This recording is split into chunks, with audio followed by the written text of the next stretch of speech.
হোটেলের হালিমের স্বাদ যদি বাসায় পেতে চান তাহলে আজকের রেসিপিটা আপনার জন্য। আসসালামু আলাইকুম, আরেকটি নতুন ভিডিওতে সবাইকে স্বাগতম। আজ আমি রান্না করব হালিম। এর জন্য হালিম মিক্সড প্যাকেট নিয়ে নিয়েছি। এটার মধ্যে যে ডাল থাকে সেটা আমি 2 কাপ ফুটন্ত পানিতে ভিজিয়ে নিয়েছি।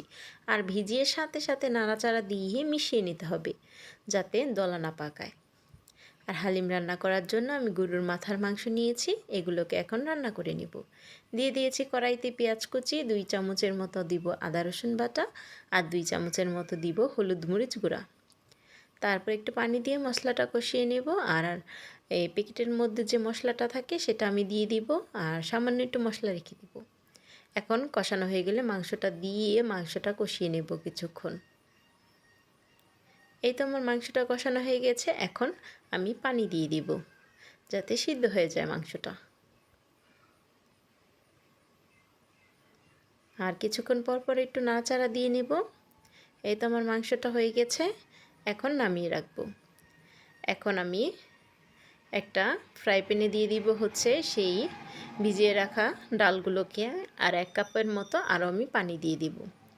এখন বলক আসা পর্যন্ত অপেক্ষা করব। বলক আসলে সেই মাংসগুলো দিয়ে দিব, দিয়ে ভালো করে নাড়াচাড়া দিয়ে মিশিয়ে নেব।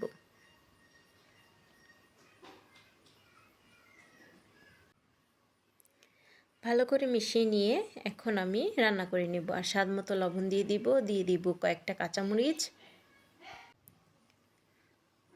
এখন অনবরত নাড়তে ছাড়তে থাকবো যাতে নিচে না লেগে যায়। এই তো প্রায় আমার হালিমটা হয়ে আসছে। আর দেখে নেব ডালটা গলেছি নাকি। এই তো ডালটা গললেই হালিমটা হয়ে আসছে।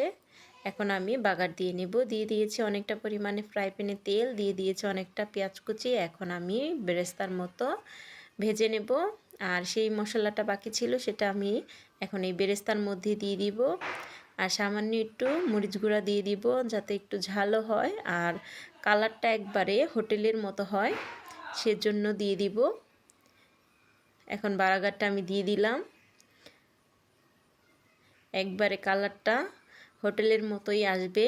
এখন ভালো করে মিশিয়ে নেব।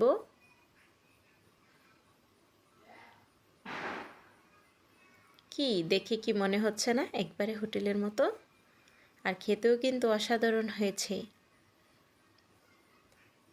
এখন আমি শসা কেটে নিয়েছি। আপনারা চাইলে পেঁয়াজ, মরিচ, ধনেপাতা এগুলোও কেটে নিতে পারেন। ওগুলো আমার ভালো লাগে না, তাই আমি কেটে নিই।